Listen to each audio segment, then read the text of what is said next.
ఒక చిన్న ఊరిలో 8 ఏళ్ల కార్తీక్ ప్రతిరోజూ స్కూల్ నుంచి ఒంటరిగా ఇంటికి వస్తూ ఉండేవాడు. ఎవరూ తోడు లేకపోయినా తనలోని చిన్న నవ్వుని కార్తీక్ ఎప్పుడూ పోగొట్టుకోలేదు. ఒకరోజు రోడ్డు పక్కన ఆకలితో చూస్తూ ఉన్న ఒక చిన్న కుక్కపిల్ల కనిపించింది. కార్తీక్ ఆగాడు. తన జేబులో ఉన్న బిస్కెట్లు తీసి ఆ చిన్న కుక్కపిల్లకు పెట్టాడు. ఆ క్షణం కార్తీక్కి అది చాలా చిన్న పని అనిపించింది. కాని ఆ చిన్న కుక్కపిల్లకు అది నమ్మకమైంది. ఆ రోజునుంచి చిన్న కుక్కపిల్ల కార్తీక్ వెనకే నడవడం మొదలెట్టింది. ఎప్పుడూ అతనితోనే ఉండేది. ఒకరోజు కార్తీక్ జారిపడిపోయాడు. చుట్టూ ఉన్నవాళ్లు చూసి కూడా ఆగకుండా వెళ్ళిపోయారు. అప్పుడే ఆ చిన్న కుక్కపిల్ల కార్తీక్ దగ్గరే నిలబడి సహాయం కోసం బిగ్గరగా అరిచింది. ఆ అరుపు కార్తీక్కు ఆశయింది.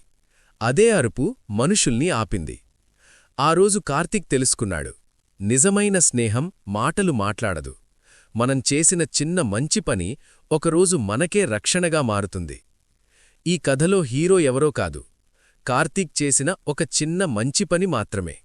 ఎందుకంటే మనం చేసిన సహాయం ఎంత చిన్నదిగా అనిపించినా అది ఎవరి జీవితంలో ఎంత పెద్ద ఆశగా మారుతుందో మనకు తెలియదు. ఈరోజు నువ్విచ్చిన దయ రేపు నీకు ధైర్యంగా తిరిగి రావచ్చు. ఇలాంటి మంచి వీడియోస్ కోసం మన ఛానల్ని సబ్స్క్రైబ్ చెయ్యండి మరి.